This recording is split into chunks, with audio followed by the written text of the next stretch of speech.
to be able to know who our allies, and I don't mean that we need to stay in fights for 20 fucking years, because that's actually what's caused a lot of our groups to not even be able to come together. No, I'm not talking about that.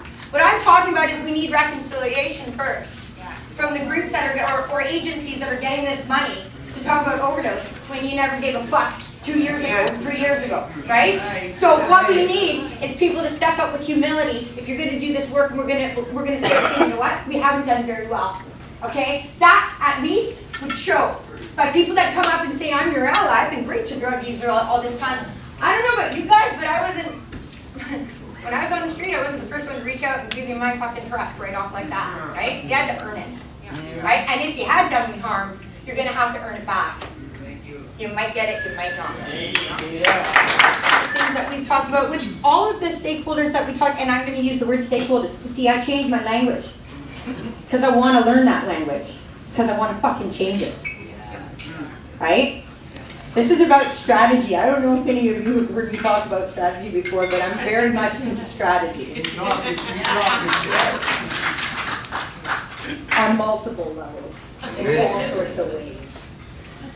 So some of the top priorities, right? Voice and context of the overdose crisis. We've got stigma and harms associated, because we can't talk about stigma. If I hear one more word on de-stigma while you're still criminalizing the fuck out of us, I can't do it. And if I hear one more word about trauma-informed practice while you're still traumatizing me, I can't take it either.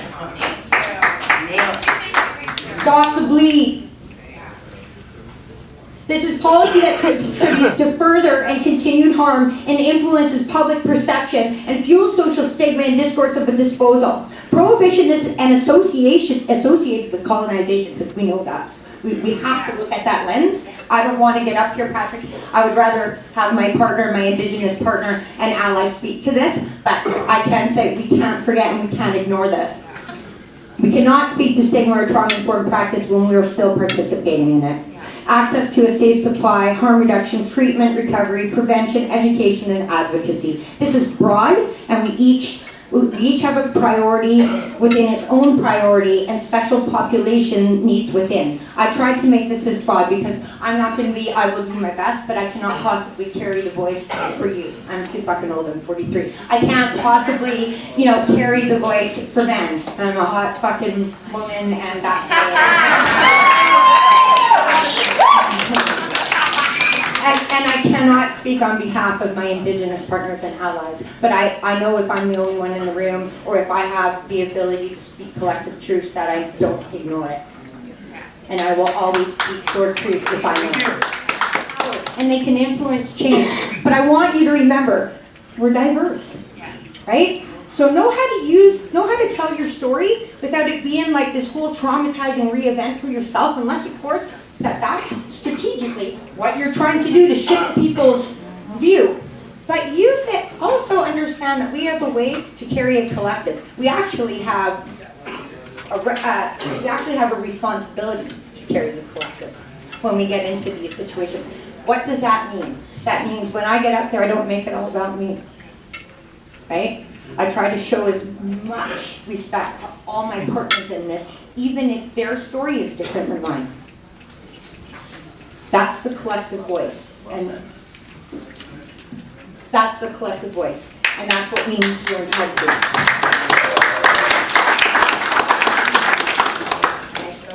So, I just want you to see some of these peer-to-peer, and that's what I'm talking about, because we're diverse. Some of the peer-to-peer that we have. We have the 12-step abstinent-based, a strong group of people in recovery. We've got mental health peer support. We have the sisterhood or the prison inmate committee. Let's not forget about the voices of our community that are doing 2-year-plus bits for being criminalized by a drug policy as well. Make sure that we're able to at least get what their needs are and their voices. And who's taking care of that? I sit on the Citizen Advisory Committee for the Fraser Valley Institution. I encourage all of you, if you have a Citizen Advisory Committee in your region, and you can pass the CPIC, because God, that's a bitch, right? I have 2 years, but if you can, please go and get on there. It's a volunteer position, but it can be the only conduit between our people that are in prison to the community release.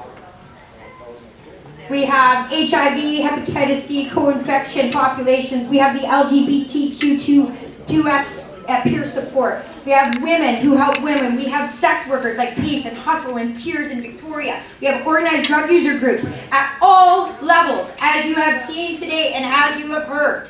We have an Input, which is an international group. We have this. And I listed some of them there. And we have our family members like Mom Stop the Harm.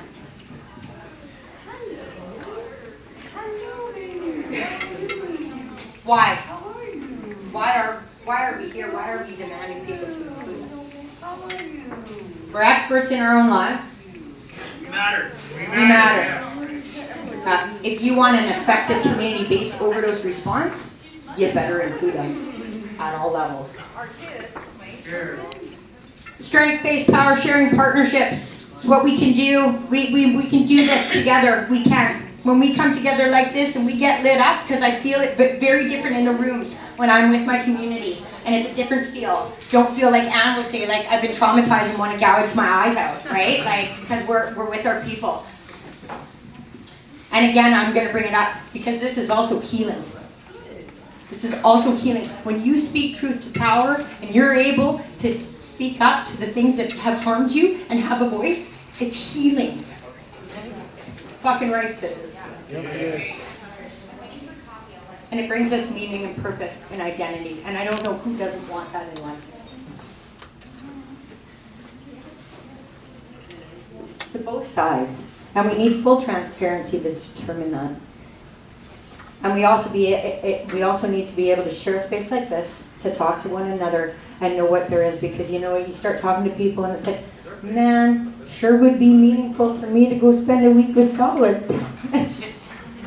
Right? Or maybe you're going to really want to get involved with the mom's daycare that we're trying to initiate here for women who have children. And that's just the start, the daycare. This is where we can get working on women's needs. This is where we can start get together and finding out what it is as women and men that have to parent, you know, that are working in this, that are losing people they love, grief and loss, or some of the parents that have just got their child back because they've been apprehended and they're still doing this work. I know there's people in this room I'm looking at. We just got our kids back, but we're not giving up on our community, and we need to feel safe too. We want to be able to come to these things, but we got 6 children. I don't know where that feather is, but I bow down. You know, to get out here, and these are women that are going to being thrown out all over and having to leave her babies behind. The last thing I went to, my daughter, I missed her for a week. You know, so these are the things you find out what's important to you at this weekend, and you find out where you want to belong or what you want to bring back to your community, and how we can help each other do that and achieve this. I want to bring one more thing because I could just talk more and more. I want to. You're not gonna stop. I want to talk about this. So many of you, actually, there's people in this room that participated in a peer engagement strategy. So working inside the health authority. So my whole point in taking this job is like, how can I bring this and actually start making it to have meaning and impact for people? That's what I want. All right. I want it to actually create change, so that we can take off that extra fucking harm, peel it back, so we can really actually get to the work that needs to be done. Because it's like you just feel like you're doing this and you can't move forward, right? So I want to learn how to relieve some of that, and that we can keep going forward with action. And so when I did this peer engagement strategy and I was talking to people, because we have all these diverse groups, right? How do we come together and find out what's going on and what could this look like? This tomorrow we're gonna have out, because this is what I see. When I looked at people who are doing these levels of engagement and different, you know, you could do work here, work do there, and I said, well, I want to kind of look at, before you get down into that, what the fuck's going on to support people who use drugs? Because we kind of got rammed here with a crisis, all this funding's coming down, and so they start putting people in that use drugs, and you know, here you go, oh, do you use dope? Oh, great, come to this meeting, right? And you get everybody gets thrown in there. Now, it might be they're trying to do the right thing and just don't know how. It might be they're getting an awful money to do this, and they need you there because it's part of their ticky box, right? Or they might be doing it because they really fucking believe that it's about time that we were there. Right? And how do we determine that?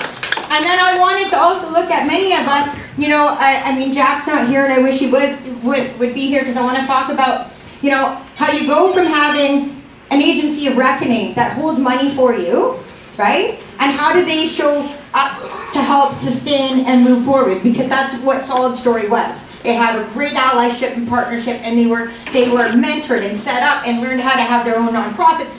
They were shown how to self-sustain, how to apply for funding, right? So we know that there's different things that we can be doing to contribute to this and to help groups get started and then eventually be self-sustaining, right? And then how do we help each other do that?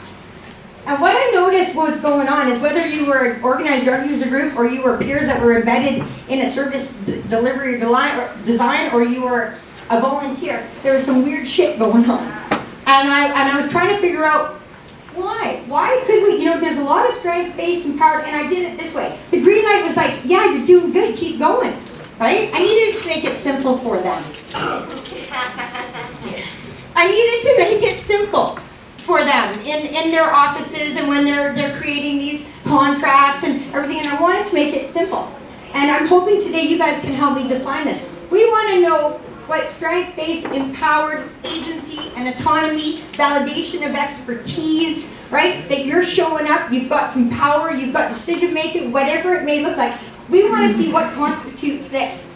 And to give it a light, like you're doing good, you're doing the right thing. Because right now, we're sitting right here, most of us. And including what we do to each other, and I'm not saying right, wrong, or indifferent, this is just where most of it's at. And those three things that I told you before, whether people just don't even know they're doing it, they don't know how, and we need to show them, or it is malicious and it's controlling, and there's some sort of profit being made off of a group of people, or they're already doing great work because they believe in it. Or they're showing up in our lives that will allow for great work because they believe in it. And then we got this. We got tokenism, exploitation. And this is where the worst of the worst and the harm happens when people are not a proud, co-infected woman that's been doing like adherence, connections to care for new diagnosis, for women out there helping in your expertise. And then the agency that has you decides to switch it and say, all peer work is going to be wiping floors and counters. Yeah. So someone wants to know what that arrow says. Oh, yes, well, this is, and then I was trying to figure out how do I design something that would explain this, and I wanted to do a teeter-totter because that's what I thought, and if we could put more on one side, it would look like another. But I was like, what makes the difference between showing up strength-based with peers and people who use drugs, or into exploitation? And I said it was a difference between allyship versus ownership. Right? Yeah. If you're a real ally, you're going to get all this shit from each other. Yeah. It's both parties having meaning. If you're over here about ownership and control and about what you're going to benefit from working with people who use drugs and you're going to dictate what that looks like, it goes over there, and that's called ownership. And exploitation. I don't know if everyone can see the word. I don't know. I know. We can leave this up, but I really want people to think about this and where it shows up in the work that you do and what would it look like to all live over here? And what is it that, you know, I could do to make a difference? So that's all I've got. I'm so grateful to be here. I'm going to shut them down.